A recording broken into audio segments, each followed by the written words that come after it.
ప్రతి గ్రామంలో భరతమాత పూజ చేద్దామని ఈరోజు మేము ఈ ఊరికి రావడం జరిగింది. ఆర్ఎఫ్పి విలేజ్కి రైతులు పెద్ద ఎత్తున వచ్చి ఈ పూజా కార్యక్రమంలో పాల్గొనడం జరిగింది. భారతదేశంలో మనం సుసంపన్నంగా ఉండాలంటే ఫస్ట్ భరతమాతకే పూజ చేయాలి. కాబట్టి రాష్ట్ర పార్టీ పిలుపు మేరకు భరతమాత పూజా కార్యక్రమం ప్రతి గ్రామంలో చేయడం జరుగుతుంది.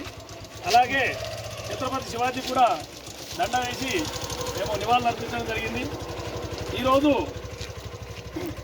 ప్రభుత్వం వరంగల్ డిక్లరేషన్ ఏదైతే ఉందో దాన్ని వెంటనే అమలు చేయాలని మేము కోరుకుంటున్నాం.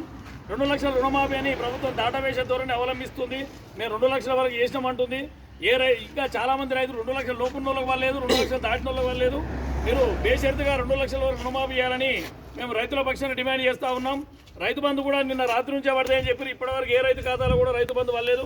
వెంటనే రైతు బంధు కూడా విడుదల చేయాలని భారతీయ కిసాన్ సంఘ్ తరఫున డిమాండ్ చేస్తూ ఉన్నాం.